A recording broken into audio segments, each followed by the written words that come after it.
Now I love Codename Kids Next Door, but there is one particular episode which holds a special place in my heart. On December 5th, 2003, Cartoon Network aired Season 2, Episode 9 of K&D in the usual 2-mission lineup. It's the first mission that we are interested in today. In typical K&D fashion, the episode title is an absurd acronym. In this case, REPORT, or Ridiculous Exaggerations Possess Occasionally Real Truth. Whew. And they can get even more convoluted than that. For example, Season 3 Episode 5's first segment is titled Training, or Tiny Recruits Ambushed in Nefarious Invasion Need Guts. Yeah. So, a little production background. The show was created by Tom Warburton, and this episode was written by Christopher McCullough, Tom Warburton himself, and Mo Willems. The animation was done by Rough Draft Korea. Rough Draft Korea is the animation studio behind tons of popular shows, including Johnny Bravo, Cat Dog, and Samurai Jack, just to name a few. This episode is what is described as an art episode, meaning the style deviated from the usual art style, and we're going to get into how it did so in a few. The episode parodies some other shows including The Animatrix, Superman, and Dragonball Z. Each parody follows a different member of Sector 5 going in numerical order. Each of the 5 K&D operatives from Section 5 tell the story of their attempt to deliver a square box while fending off delightful children from down the lane, who is their main rival in the series. The first is number 1 in the parody of The Animatrix, where he's traveling with a box, the so-called goods. He overcomes a series of obstacles in the Tron-like world, but is in the end unable to keep hold of the goods. Next up is number 2 in the parody of Superman, where he becomes number 2 guy.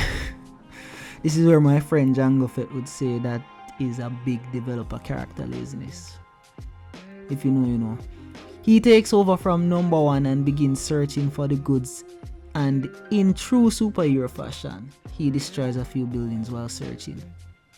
He finally finds the delightful children from down the lane, or in this case, the Evil 5, on the top of a building and confronts them.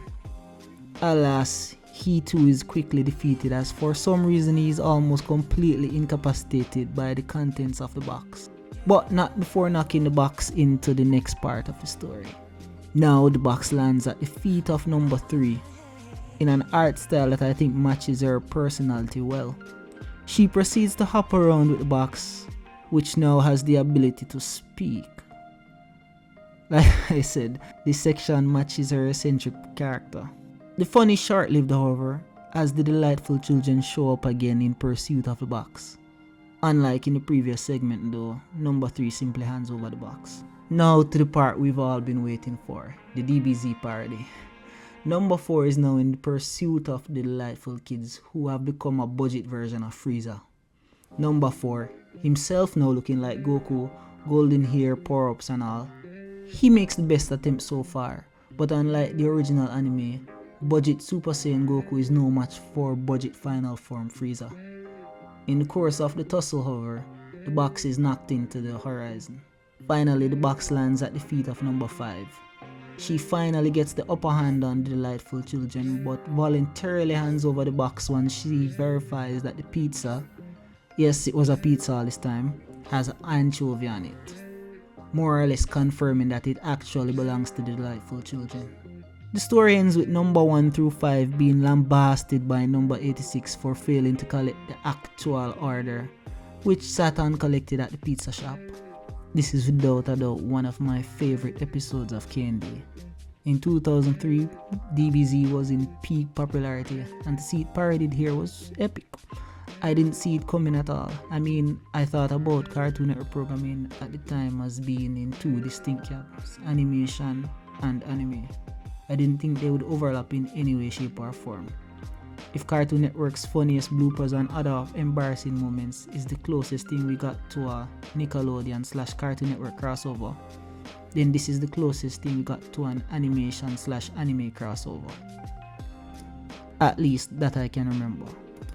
Viewers seem to have loved this episode, Reviews for the special are good. It has an IMDb score of 8.7 out of 10 based on 90 reviews at the time of recording. I'm in agreement, it's fun, it's different, and as I said before, I love the DBZ reference. Now, as we like to do on this channel, here are a few fun facts about this episode. When the delightful children speak, number 5's voice can be heard, as number 5 is voiced by Cree Summer, who also voices the female delightful children. On that note, Cree Summer also voiced her namesake Cree Lincoln, who is the sister of number 5, so she voices both sisters. Is he gone? Yes! Will you and your teenage compatriots be coming to our little soiree to discuss the final destruction of the kids next door? I wouldn't miss this party for the world. That's deodorant, fool! And what did number 5 tell you guys about stealing my sister's stuff? I was always impressed by the range of different characters these actors were able to do. Alright, and that being said, that was my look at the time KND parodied Dragonball Z. Thanks for listening to the end. If you like the video, go ahead and give it a like and check out my other videos. Until next time, see ya!